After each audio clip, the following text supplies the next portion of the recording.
Assalamualaikum warahmatullahi wabarakatuh. Alhamdulillah, wassalatu wassalamu ala rasulillah. Segala puji dan puja kehadirat Allah subhanahu wa ta'ala, juga salawat dan taslim kepada Nabi besar Muhammad sallallahu alaihi wa ala alihi wa sahbihi wasallam. Saudara seiman, semoga seluruh amal-amal perbuatan yang pernah kita kerjakan dari amal saleh dan juga yang sedang kita kerjakan, yang akan kita kerjakan, semuanya diterima oleh Allah SWT dengan pahala yang sempurna, dan semoga tidak terkecuali dari kesalahan dan dosa kita di masa lalu dan yang akan datang, kecil ataupun besar. Semoga Allah Subhanahu wa taala maafkan dan juga Allah ganti menjadi pahala. Begitu juga dengan kedua orang tua kita dan seluruh orang yang kita cintai tentunya. Dan kita berharap Allah memaafkan seluruh kesalahan muslimin dan muslimat, mukminin dan mukminat, dan juga hidup yang sudah meninggal. Juga teman-teman sekalian, kita selalu mendoakan negara kita agar menjadi negara yang aman, tentram, damai, seluruh umat Islam di bawah naungan ukhuwah Islamiyah. Semoga saja negara kita menjadi negara yang makmur, maju, dan juga menjadi contoh bagi negara-negara yang lain. Dan semoga Allah memberikan hidayah seluruh pemimpin wilayah di seluruh wilayah di negara kita ini, sampai kepada pemimpin tertingginya, agar bisa menjalankan amanah dengan baik. Dan semoga Allah balas apa yang telah mereka lakukan dari kebaikan-kebaikan dengan pahala yang melimpah, dan juga Allah maafkan kesalahannya. Dan juga semoga Allah subhanahu wa ta'ala menjadikan kita masyarakat yang selalu gotong royong bekerja sama, sehingga menjadi komponen atau satu komponen yang saling mendukung satu sama yang lain. Allahumma amin. Dan juga teman-teman sekalian, kita jangan lupa saudara kita dimanapun mereka berada, yang sedang tertindas, yang sedang tertimpa musibah, bencana. Semoga Allah subhanahu wa ta'ala ringankan mereka, Allah angkat permasalahan mereka, dan juga Allah gantikan dengan hal yang lebih baik tentunya. Allahumma amin. Seperti biasa teman-teman sekalian, di hari Rabu di siang hari pukul 13.00 waktu Indonesia Barat, kita akan melanjutkan bahasan bedah buku kita Riyadhus Shalihin tulis oleh Imam Nawawi rahimahullah. Dan kita akan masuk teman-teman sekalian bab baru pada kesempatan ini, bab ke-85 tentang bab menjaga rahasia. Subhanallah, ini salah satu ciri khas seorang muslim. Bagaimana mereka menjaga rahasia mereka pribadi dan juga menjaga rahasia-rahasia saudaranya muslim yang lainnya. Rahasia bukan untuk disebarluaskan, tapi rahasia justru untuk ditutupi. Kalau dia disebarluaskan, maka bukan lagi namanya rahasia. Ya. Rahasia adalah sesuatu memang yang kita tidak ingin orang lain mengetahuinya. Juga orang lain yang sedang memberitahukan kepada kita rahasianya tidak ingin juga dia atau kita, ya, setelah diberitahukan oleh dia tidak ingin kita menyebarluaskannya. Oleh karena itu teman-teman sekalian harus hati-hati sekali. Dan juga rahasia ini, walaupun orang yang sedang menceritakan kepada kita atau interaksi dengan kita tidak menyampaikan, tolong jangan disebarin ya misalnya, tetap saja kita bisa mengetahui ini rahasia atau bukan. Misal contoh, hubungan intim suami istri. Tidak boleh seseorang muslim dan muslimah menyebarluaskan hubungan tersebut, walaupun misalnya pasangannya tidak menyampaikan, karena sudah jelas rahasia, dilakukannya di tempat yang tertutup, ya hanya mereka berdua tahu, ya. Bahkan kadang-kadang kalau orang masih punya rasa malu tentunya dan punya iman, tidak mungkin dia membiarkan siapapun untuk menyaksikan dan melihat itu, ya, termasuk anak-anaknya sendiri misalnya. Pasti pintu akan dikunci, ya, bahkan sebagian orang memadamkan lampu, karena semua itu mereka tahu adalah rahasia, gitu kan. Begitu juga Anda kalau bekerja di sebuah perusahaan, tanpa perusahaan juga membahasakannya, data-data yang ada di dalam komputer Anda, ya, data-data perusahaan semuanya itu adalah rahasia perusahaan. Anda harusnya tahu adabnya. Kalau Anda keluar pun dari perusahaan tersebut, itu adalah data-data rahasia yang tidak layak Anda untuk mengkonsumsinya di luar atau menyebarluaskannya. Dan begitu seterusnya, ya, rahasia negara misalnya. Nah, ini semua tidak boleh sama sekali disebarluaskan. Nah, ini sebuah bab khusus ya, membahas tentang masalah tersebut. Allah subhanahu wa ta'ala berfirman, ini diangkat dari pertama oleh Imam Nawawi rahimahullah, wa aufu bil ahd innal ahda kana mas'ula, dalam surah Al-Isra ayat 34. Kata Allah subhanahu wa ta'ala, patuhilah janji itu, kesepakatan, sesungguhnya janji itu pasti akan diminta pertanggungjawabannya. Kapan kita sudah mengetahui itu adalah akad kita, ya, itu adalah sebuah rahasia, itu adalah akad, secara umum dalam hadis, dalam ayat ini pun masuk akad kerja misalnya, ya. Apapun sifatnya akad maka harus dipatuhi selama tidak ada kemaksiatan di dalamnya. Nah, ini ayat Al-Quran menjelaskan masalah itu. Nah, sebenarnya dalam kesepakatan janji ini bisa saja itu sesuatu yang disepakati, atau memang tadi saya katakan sudah umum yang diketahui itu adalah sebuah rahasia, ya. Baik, kita masuk ke hadis pertama dalam bab ini. Hadis nomor 690 dari awal belajar berbunyi dari Abu Sa'id Al-Khudri radhiyallahu anhu, beliau berkata, Rasulullah sallallahu alaihi wasallam bersabda, "Inna min asyarrin nasi 'inda Allah manzilatan yaumal qiyamati ar-rajulu yufdi ila al-mar'ati wa tufdi ilayhi, thumma yanshur sirraha." Atau thumma yanshuru sirraha. Hadis ini riwayat Imam Muslim. Terjemahannya, sesungguhnya di antara manusia yang paling buruk kedudukannya di sisi Allah SWT pada hari kiamat adalah seorang laki-laki atau suami yang telah mencampuri atau menggauli seorang wanita atau istrinya. Dan wanita itu pun mencampurinya, kemudian dia menyebarkan rahasianya. Hadis ini, teman-teman sekalian, sebenarnya secara khusus ya bicara tentang masalah rahasia hubungan intim. Sebagaimana tadi saya sudah singgung di awal pembukaannya. Tapi teman-teman sekalian, dia masuk dalam umumnya rahasia. Ya. Apapun yang terjadi komunikasi, pembicaraan antara suami istri, itu sifatnya rahasia. Tidak perlu dijadikan sebagai konsumsi umum. Kecuali sifatnya itu adalah nasihat, petua, yang kira-kira bisa bermanfaat bagi orang. Tapi selain daripada ini, itu semua adalah rahasia yang harusnya dijaga tentunya. Ya, ini poin yang harus diperhatikan baik-baik. Tapi secara khusus saya katakan adalah hubungan intim, ya. Hadis ini dimasukkan oleh umumnya ulama hadis dalam bab tentang larangan seorang suami dan istri menceritakan ya apa yang telah mereka lakukan satu sama yang lain. Nah, ini poin penting ya, berhubungan dengan masalah hubungan intim itu. Ini dikuatkan dengan hadis yang lain di mana Nabi SAW pernah berkata selepas sholat subuh kepada muslimin yang hadir pada saat itu, mungkin seseorang laki-laki di antara kalian dan perempuan juga menceritakan apa yang mereka lakukan dalam hubungan biologis. Maka Asma binti Yazid radhiyallahu anha mengatakan, benar ya Rasulullah, para laki-laki dan perempuan di Madinah melakukan itu. Ya, baik itu mereka berbangga-bangga atau mereka menjelekkan. Ya. Ada yang bangga, oh istri saya begini, oh suami saya begini. Atau mungkin dia menjelekkan, suami saya atau istri saya tidak memuaskan. Contoh. Maka kata Nabi SAW, jangan kalian lakukan itu. Karena perumpamaannya seperti syaitan laki-laki ketemu dengan syaitan perempuan di jalan, lalu kemudian mereka interaksi biologi sementara semua orang melihatnya. Ya. Anda sedang bersama dengan pasangan Anda atau sudah tidak bersama lagi karena perceraian misalnya, tetap itu rahasia Anda berdua atau rahasia kalian berdua. Tidak boleh sama sekali untuk diekspos dan diceritakan. Anda pun misalnya bercerai atau pasangan Anda meninggal dunia, Anda menikah lagi, Anda tidak boleh membahasakan dulu pasangan saya itu begini dan begitu. Tidak perlu. Apa yang Anda harapkan dari pasangan Anda sekarang, Anda tinggal bahasakan baik-baik dengan dia. Dan insya Allah mudah-mudahan dengan niat yang ikhlas, dengan bahasa yang santun, akan lebih mudah membuat kebutuhan Anda terpenuhi. Nah, ini poin yang perlu digarisbawahi. Baik teman-teman sekalian. Hadis ini memberikan gambaran dan pelajaran kepada kita. Yang pertama adalah tentang ya, haramnya hukumnya seorang suami ataupun seorang istri menceritakan rahasia ranjang mereka. Ya. Karena di sini dikatakan inna min asyarrin nasi 'indallahi manzilatan yaumal qiyamah. Ini kan ancaman. Sesungguhnya orang yang paling buruk kedudukannya di sisi Allah SWT pada hari kiamat adalah ini. Suami dan istri yang sudah saling bercampur, sudah melakukan interaksi biologis, lalu mereka menyebarkan rahasia ranjang tersebut. Nah, ini poin yang perlu digarisbawahi. Walaupun itu sifatnya kelebihan ya. Walaupun sifatnya kelebihan. Ada efek-efek negatif. Kalau seandainya seorang suami, Allah Subhanahu wa Ta'ala karunia dia istri yang sangat memuaskan dia, ya, dengan gerakannya, dengan suaranya, dengan rayuannya, ya, dan segala macam. Kemudian dia dengan bangganya cerita dengan teman-temannya, istriku itu begini dan begitu. Anggaplah di depan dia ada 4-5 orang laki-laki teman-teman dia, yang mungkin salah satu di antara mereka atau semuanya bahkan istri mereka tidak lakukan itu. Ini banyak sekali efek sosialnya. Efeknya secara kejiwaan juga besar sekali. Dia akan merasa, oh kok istri saya tidak buat ini? Kemudian bisa saja dia bicara sama istrinya. Itu istrinya si fulan melakukan begini dan begitu. Mungkin istrinya tidak bisa terima itu. Kok bisa kamu dengar rahasia orang misalnya? Atau mungkin saya adalah saya bukan dia, misal contoh. Kan terjadi pertengkaran yang tidak diharapkan ya. Atau misalnya, dia berpikir negatif dan digoda oleh syaitan untuk mengganggu istri si pencerita ini.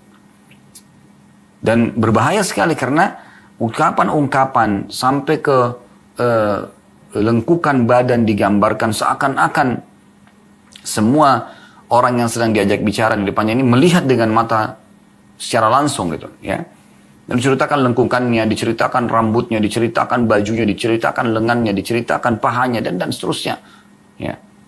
Maka ini bahaya sekali karena ini kan rahasia luar biasa. Mungkin sang istri dengan niat baiknya ingin menunjukkan semua itu agar suaminya menikmatinya. Bukan untuk diekspos keluar sana. Maka tentu saja nanti laki-laki hidung-hidung belang ini akan bisa menggunakan ya dan mengemas bahasa-bahasa itu seakan-akan mengetahui rahasia si wanita ini. Dan akhirnya terbuka pintu-pintu syaitan dan terjadi perselingkuhan misalnya. Bahkan lebih jauh daripada itu bisa terjadi pemerkosaan. Dan ini bahaya sekali. Betul juga sebaliknya, kalau kita beri contoh, kalau seorang wanita, Allah karuniai dia seorang suami yang sangat memuaskan dia. Masya Allah semuanya dia puas dari sisi biologis. Sampai dia betul-betul ya udah tidak bisa mengucapkan dengan kata-kata. Karena suaminya selalu ya memuaskan dia dari semua sisi yang dia harapkan. Kelembutannya, ya gerakannya, harumnya, dan seterusnya. Maka dia pun menceritakan pada 4-5 orang teman-teman wanitanya. Yang kebetulan mungkin salah satu atau semuanya di antara mereka suaminya tidak seperti itu. Apa yang terjadi? Mungkin tadi salah satu di antara mereka atau mereka akan berbicara pada suami mereka, itu suaminya temanku buat begini dan begitu. Suaminya dia akan marah. Kok kamu tahu tentang rahasia suaminya orang lain? Dan bisa kemana-mana nih. Ya, bahasa yang bisa jadi pertengkaran. Atau malah sebaliknya. Mereka yang tergoda oleh syaitan dan tidak punya keimanan atau kurang keimanannya akan menggoda suami si pencerita ini. Terjadilah perselingkuhan. Ya. Dan dia akan menggunakan 1001 jalan ya, untuk menggoda suami si pencerita tadi. Ini kan efeknya bahaya sekali. Jadi selain daripada perbuatan tersebut dosa, karena dia akan menjadi orang yang paling buruk di sisi Allah SWT pada hari kiamat. Dan kita tahu dunia ini sebentar kita akan lalu dan kita semua akan menuju ke hari kiamat. Hampir setiap sholat ya, kita membaca Maliki Yaumiddin, Raja hari ya pembalasan, hari kebangkitan. Rukun iman kita yang kelima kita yakin ada hari kiamat. Dan hari kiamat orang berharap selamat masuk ke surga karena tidak ada tempat lain. Dan selamat dari api neraka. Surga kenikmatan abadi atau neraka siksaan abadi. Semoga Allah jadikan kita penghuni surga insya Allah tanpa hisab firdaus yang tertinggi. Dan semoga Allah selamatkan kita dari api neraka. Allahumma amin. Ya. Maka orang ini sangat buruk kedudukannya pada hari kiamat. Hanya karena menceritakan rahasia ini. Anda tetap menjadi status suami istri atau sudah bercerai. Perhatikan baik-baik. Tetap menjadi rahasia Anda berdua. Selesai. Jangan pernah terukir atau keluar ya gambaran tentang masalah hubungan biologis Anda itu. Ini poin penting sekali untuk digarisbawahi ya. Akan menjadi buruk sekali kedudukannya pada hari kiamat nanti. Baik, pelajaran yang jadi rusak hubungan Anda sama Allah, Anda berdosa dan juga merusak hubungan Anda dengan pasangan Anda sebenarnya tanpa Anda sadari, ya gitu. Kemudian pelajaran yang kedua adalah pentingnya seseorang untuk menjaga ya hubungan biologisnya yang sehat tentunya. Sehat artinya mengikuti gambaran dan panduan agama, tidak boleh berhubungan biologis di kemaluan pada saat haid dan nifas, tidak boleh juga memasukkan kemaluan di dubur ya.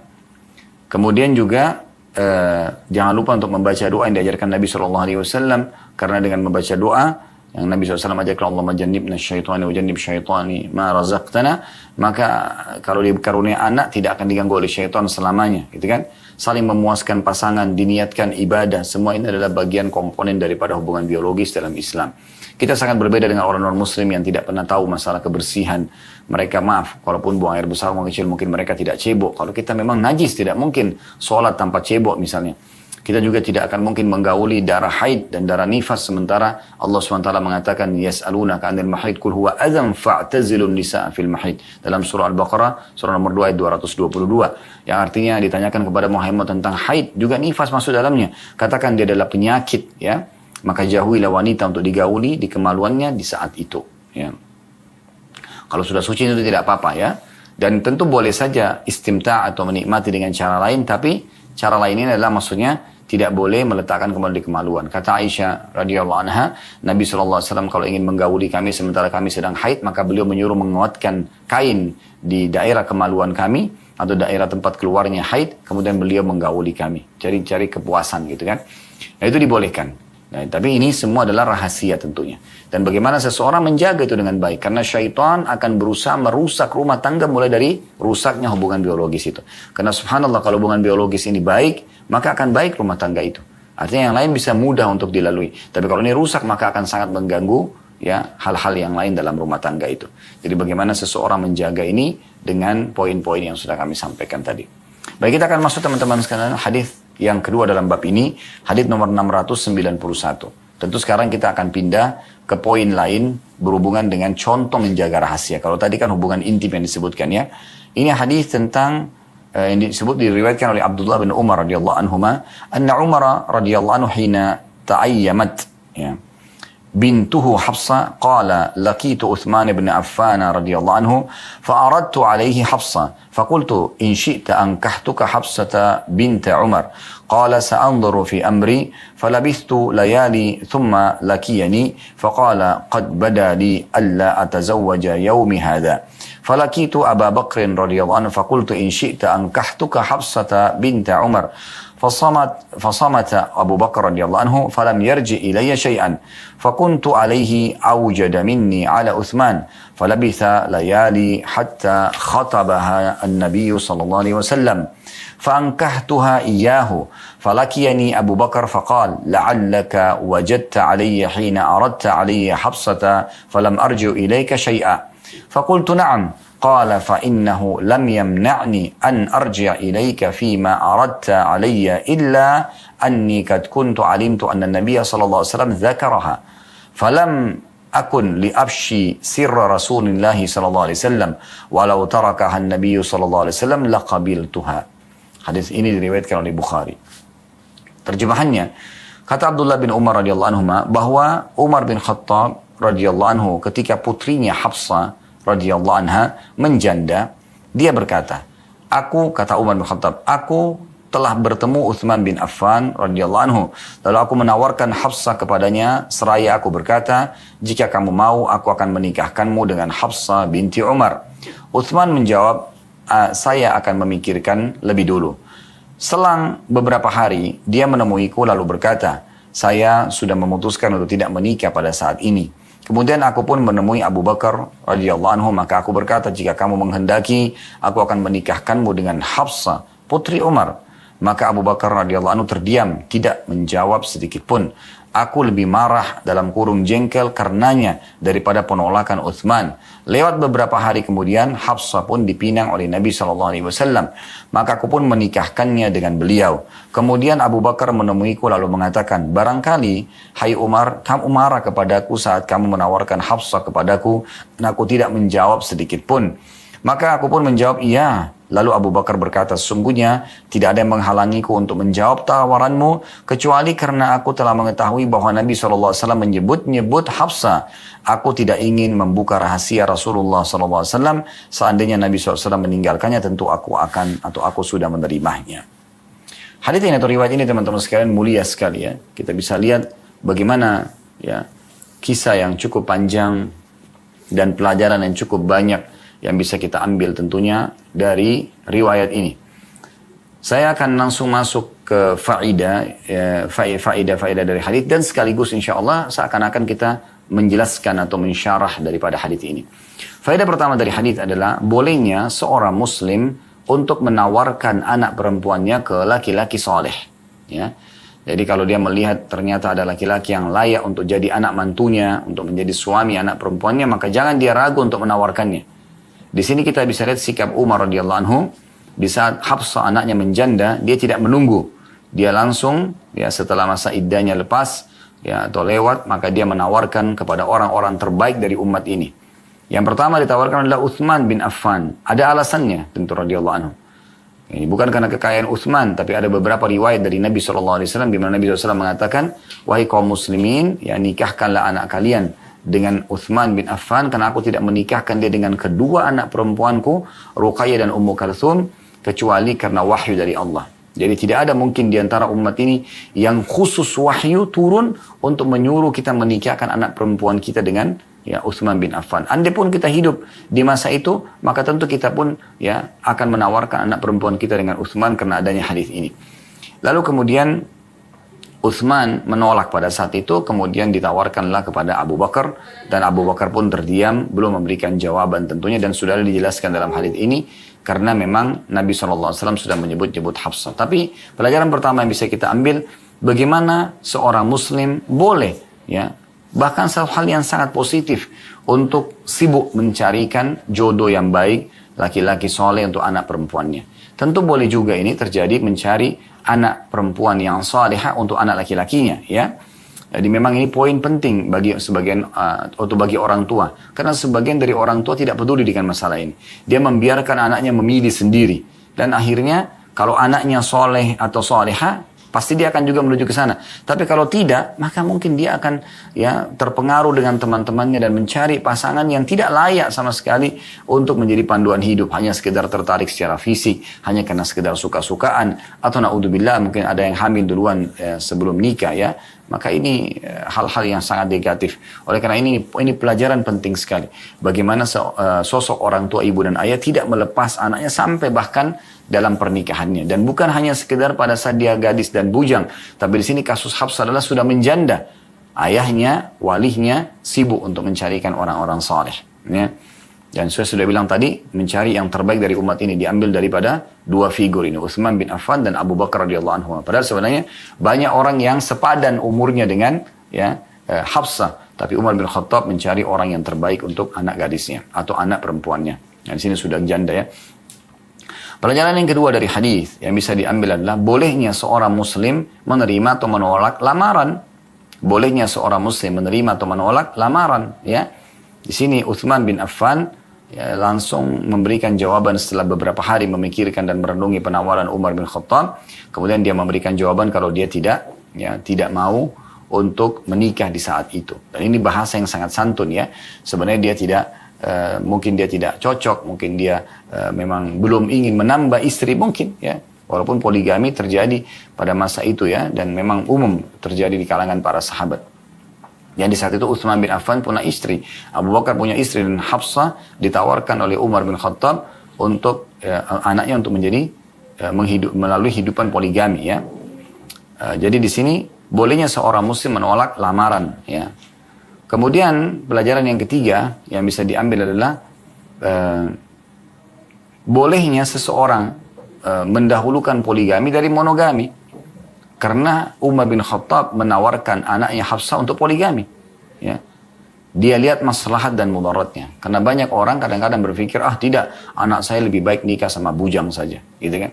Padahal sebenarnya belum tentu bujang lebih baik daripada orang yang sudah beristri, gitu kan. Yang penting tentunya orang yang layak dan saleh, gitu kan. Juga punya transparansi dalam masalah pernikahannya, ya, bukan tentu sembunyi-sembunyi, ya. Ini juga pelajaran. Pelajaran yang keempat yang bisa diambil adalah bolehnya, ya, seseorang atau harusnya seseorang untuk menjaga rahasia saudaranya muslim, ya. Dan ini jadi pelajaran kita bagaimana sikap Abu Bakar radhiyallahu anhu. Rupanya sebelum dia ditawarkan oleh Umar bin Khattab agar menikahi Hafsah, karena pada saat kalau itu Abu Bakar siap pada saat itu, maka dinikahkan langsung oleh Umar, gitu kan. Bisa langsung jadi istrinya. Tapi Abu Bakar tidak berbicara apa-apa. Kenapa? Ada alasannya disebutkan dalam akhir hadis ini. Karena dia mengatakan Nabi SAW menyebut-nyebut Hafsah. Nah, perlu kita garis bawahi, penyebutan Nabi SAW terhadap nama seorang wanita, itu berarti beliau ingin menikahinya, gitu kan. Jadi di sini Hafsah kasusnya, karena disebutkan Hafsah berarti pernah penyebutan tentang masalah akan menikah. Dan terbukti betul, beberapa hari saja lewat dari diamnya Abu Bakar, maka Nabi SAW pun menikahi Hafsah. Dan di sini alasan Abu Bakar kenapa dia tidak ingin memberikan jawaban kepada Umar, karena dia sudah tahu lamaran Nabi akan datang.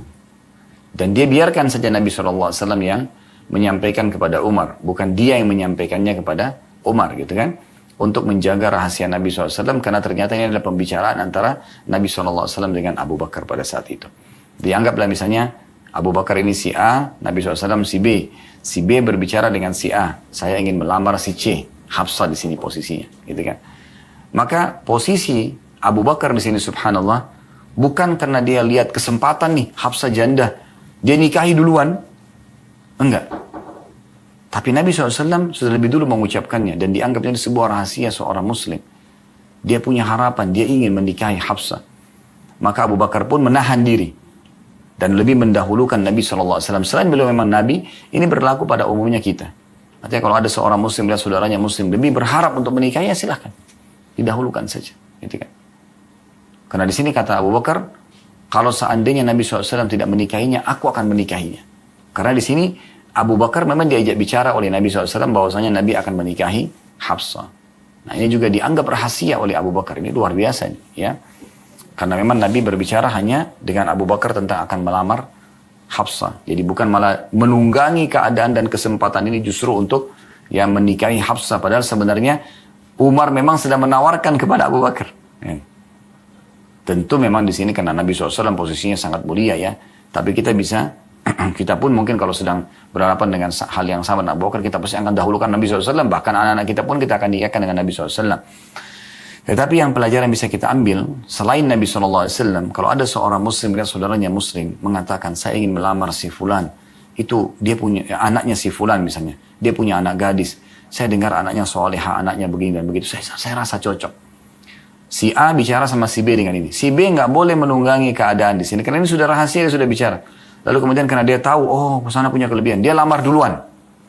Enggak, dia berikan kesempatan saudaranya muslim, karena ini seakan-akan sebuah rahasia, gitu kan. Dan dia boleh saja melamar kalau memang saudaranya ini batal, ya, Allahu a'lam. Baik teman-teman sekalian, kita melanjutkan 2 buah hadis yang tersisa dalam bab ke-85 ini, masalah menjaga rahasia. Dan kita akan langsung bacakan saja hadis ketiga dalam bab ini dan urutan 692 dari awal belajar, ya. Yang berbunyi dari Aisyah radhiyallahu anha. Beliau berkata, "Kunna azwajun Nabi sallallahu alaihi wasallam 'indahu fa'aqbalat Fatimah radhiyallahu anha tamshi ma tukhti'u mishyatuha min mishyati Rasulillah sallallahu alaihi wasallam syai'a. Falamma ra'aha rahhaba biha wa qala marhaban bibnati thumma ajlasa 'an yaminihi aw 'an shimalihi. Thumma sarraha fabakat buka'an shadida. فلما رأى جزعها سارها الثانية فضحكت فقلت لها خصك رسول الله صلى الله عليه وسلم من بين نسائه بالسرار ثم أنت تبكين فلما قام رسول الله صلى الله عليه وسلم سألتها ما قال لك رسول الله صلى الله عليه وسلم قالت ما كنت لأبشي على رسول الله صلى الله عليه وسلم سره فلما توفي رسول الله صلى الله عليه وسلم قلت عزمت عليك بما لي عليك من الحق لما حدثتيني ما قال لك رسول الله صلى الله عليه وسلم فقالت أما الآن فنعم أما حين سارني في المرة الأولى فأخبرني أن جبريل كان يعارضه القرآن في كل سنة مرة أو مرتين وأنه أعرضه الآن مرتين وإني لا أرى الأجل إلا قد اقترب فاتق الله واصبري فإنه نعم السلف أنا لك فبكيت بكائي الذي رأيت فلما رأى جزعي سارني الثانية فقال يا فاطمة أما ترضون أن تكوني سيدة نساء المؤمنين أو سيدة نساء هذه الأمة فضحكت ضحك الذي رأيت. Terjemahannya, kata Aisyah radhiyallahu anha, kami para istri Nabi SAW berada di samping beliau suatu hari. Tiba-tiba Fatimah radhiyallahu anha datang berjalan.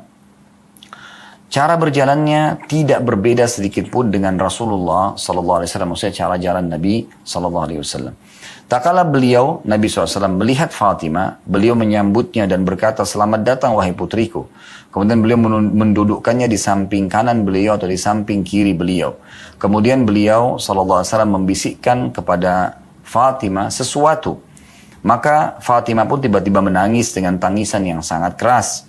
Tak kala beliau melihat kesedihannya, beliau Nabi SAW membisikkan lagi untuk kali yang kedua.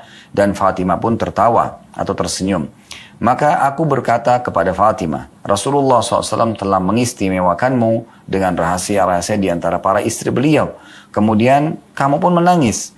Tak kala Rasulullah SAW telah beranjak pergi, maka aku menanyakan kepada Fatimah, apa yang telah dibisikkan oleh Rasulullah SAW kepadamu? Maka Fatimah berkata, ya, aku tidak akan menyebarluaskan rahasia Rasulullah SAW atau membuka rahasia Rasulullah SAW. Karena Nabi tadi membisikkannya, berarti tidak ingin orang lain tahu. Ketika Rasulullah SAW telah wafat, aku berkata, aku bersumpah, kata Aisyah kepada Fatimah, aku bersumpah atasmu, ya, karena aku memiliki hak atas dirimu, kamu belum menceritakan kepadaku apa yang, atau kamu harus menceritakan apa yang telah dikatakan oleh Rasulullah SAW kepadamu. Maka Fatimah mengatakan, kalau sekarang, karena Nabi SAW sudah meninggal, baiklah. Pada bisikan pertama, beliau SAW memberitahukan kepadaku bahwa Jibril senantiasa mengulangi bacaan Quran kepada beliau sebanyak 1 kali atau 2 kali dalam setiap tahun. Dan sekarang Jibril mengulanginya 2 kali sekaligus. Ya. Maka kata Nabi SAW, dan aku menduga ajalku telah dekat. Maka bertakwalah kepada Allah wahai Fatimah dan bersabarlah. Maksudnya bila aku meninggal nanti. Sesungguhnya aku adalah sebaik-baik pendahulu untukmu. Maka Fatimah mengatakan, aku pun menangis dengan tangisan yang telah engkau saksikan. Tak kala beliau SAW melihat kesedihanku, maka beliau pun membisikkan yang kedua kali seraya mengatakan, wahai Fatimah, tidakkah kamu rela dan ridho kalau kamu menjadi penghulu bagi para wanita kaum mukminin atau penghulu para wanita umat ini nanti di surga? Maka aku pun tertawa sebagaimana yang telah engkau lihat. Hadis ini riwayat Bukhari Muslim dan lafadznya adalah lafadz Imam Muslim. Riwayat yang cukup panjang tadi, 692 ini, memberikan pelajaran yang banyak sekali kepada kita. Langsung saja kita masuk ke pelajaran, faedahnya sekaligus penjelasan sebagaimana tadi hadis sebelumnya ya. Faedah pertama dari hadis ya, adalah pentingnya seseorang memuliakan anak perempuannya. Ya. Pentingnya seseorang memuliakan anak perempuannya. Jadi subhanallah, anak perempuan ini punya kedudukan khusus ya. Walaupun memang tidak boleh kita bedakan dengan anak laki-laki. Tetapi cukup banyak dalil-dalil syar'i yang menjelaskan kalau anak perempuan punya kedudukan yang luar biasa.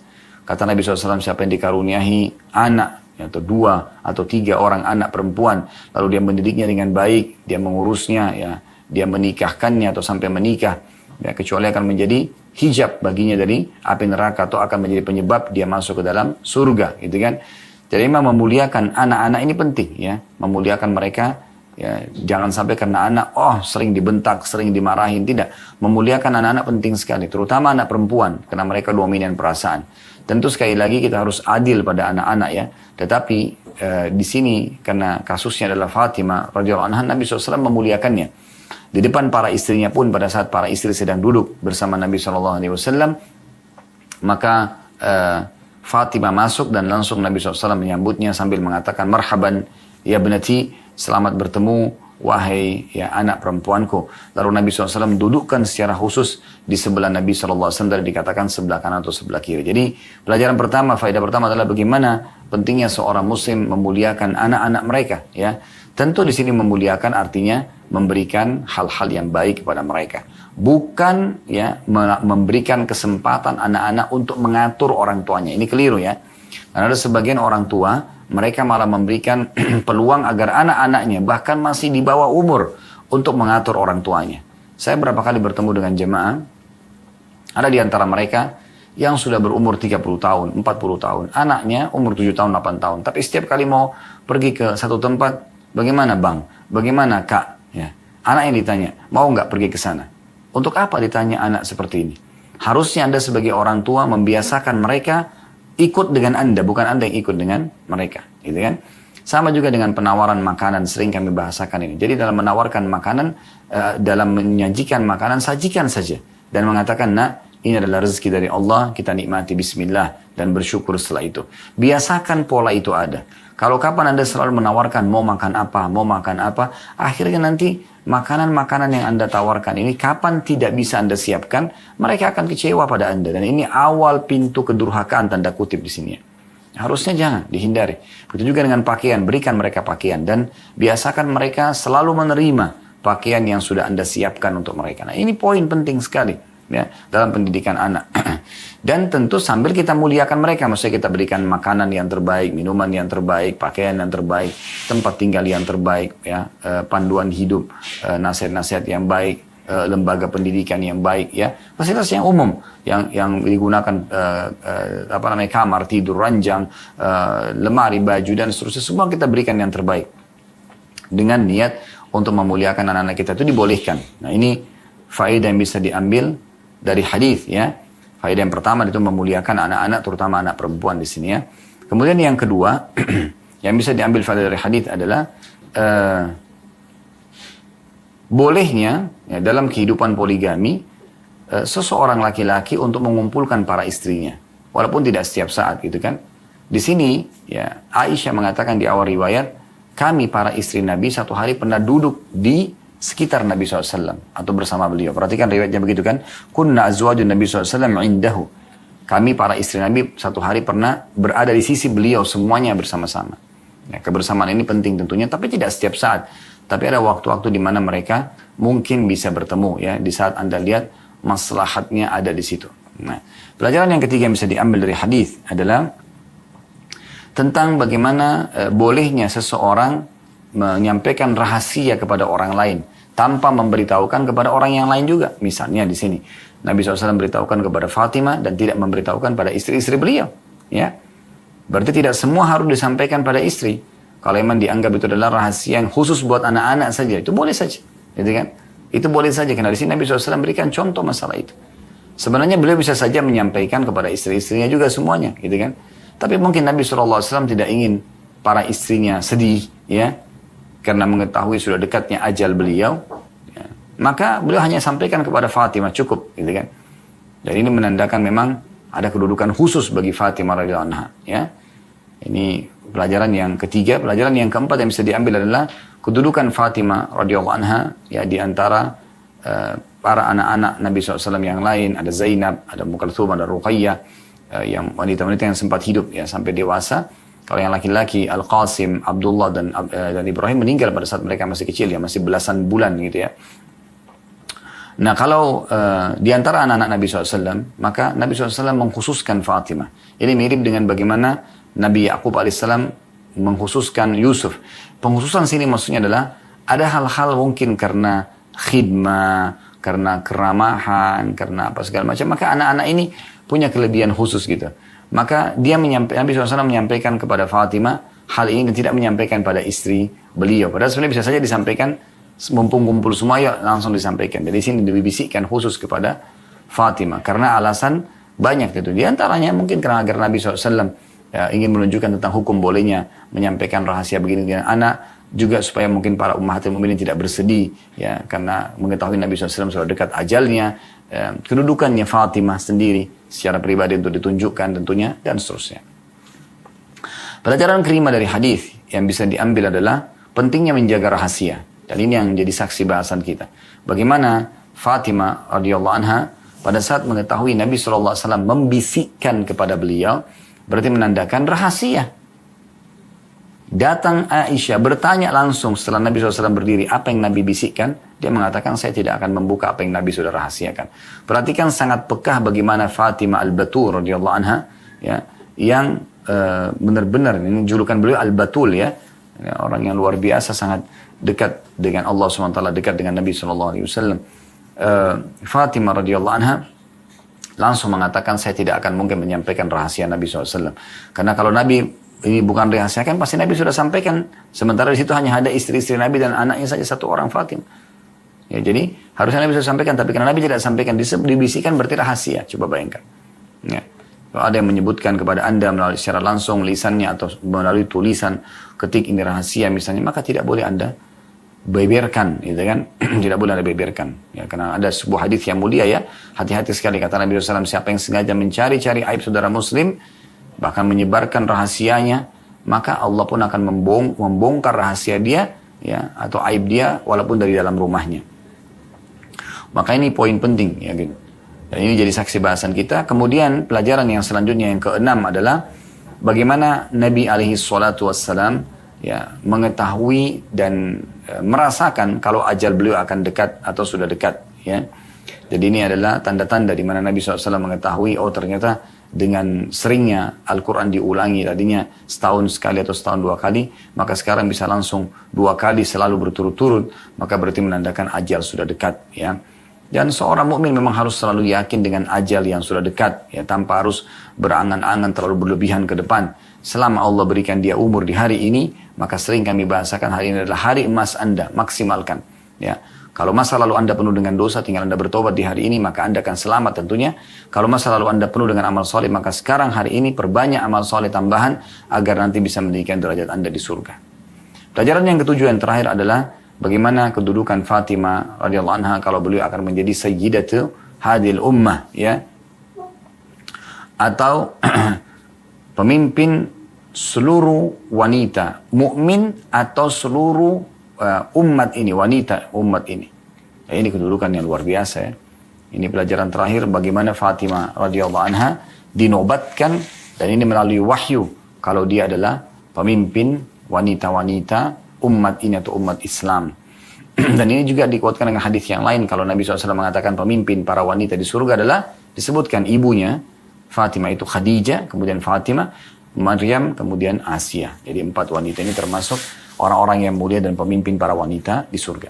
Baik, hadis terakhir teman-teman sekalian dalam bab ini, hadis nomor 693. Yang berbunyi dari Thabit dari Anas radhiyallahu anhu, beliau berkata, "Ata alayya Rasulullah sallallahu alaihi wasallam wa ana al'abu ma'al gilman, fasallama alaina faba'athani ila haja, fa'abta'tu ala ummi, falamma ji'tu قالت ما حبسك قلت بعثني رسول الله صلى الله عليه وسلم لحاجة قالت ما حاجته قلت إنها سر قالت لا تخبرن بسر رسول الله صلى الله عليه وسلم أحدا قال أنس والله لو حدثت به أحدا لحدثتك به يا ثابت."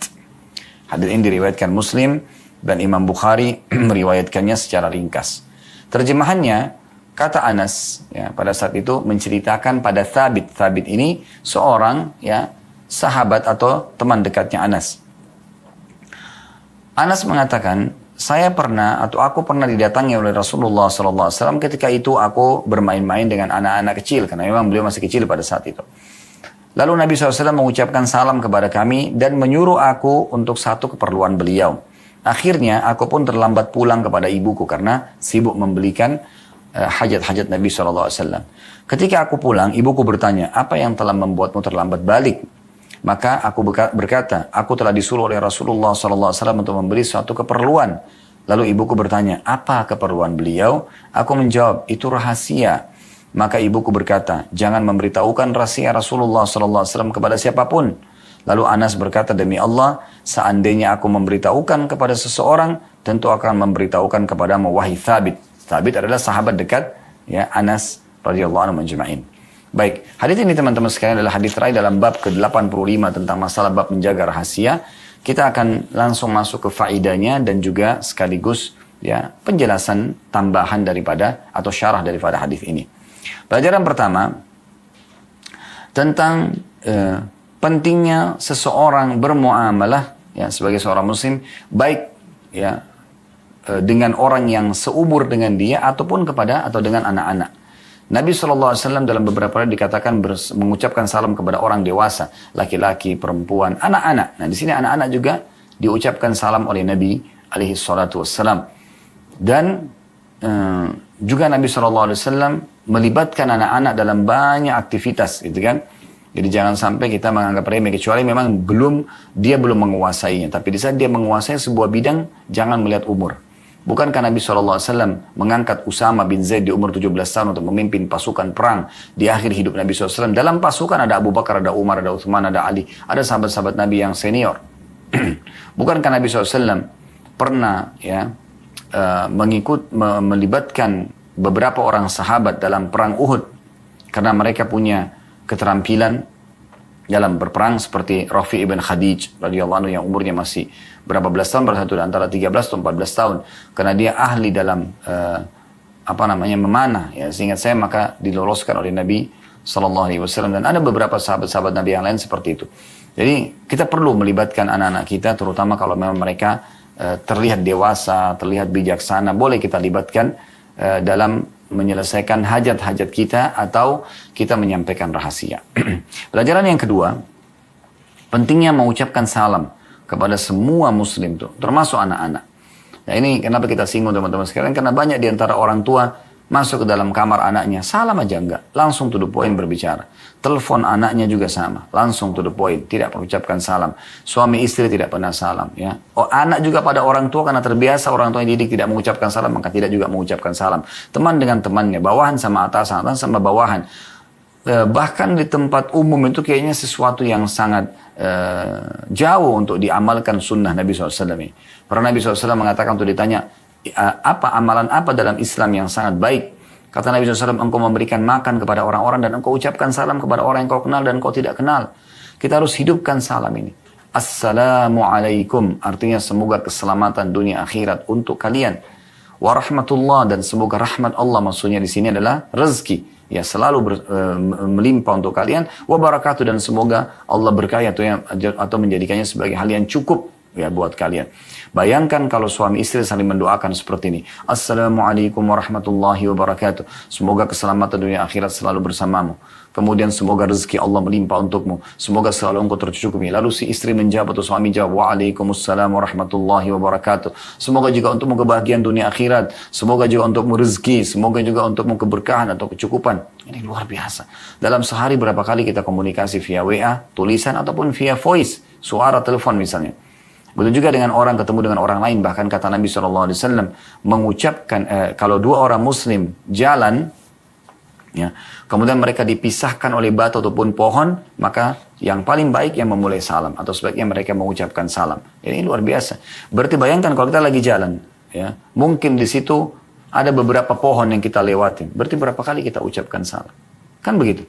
Apalagi pahalanya Assalamualaikum 10, warahmatullahi 10, wabarakatuh 10. Begitu yang disebutkan dalam hadis Nabi SAW. Di sini dikatakan, diambil dari potongan hadis waktu Anas mengatakan, aku sedang bermain dengan anak-anak dan Nabi SAW datang, lalu fasallama alaina.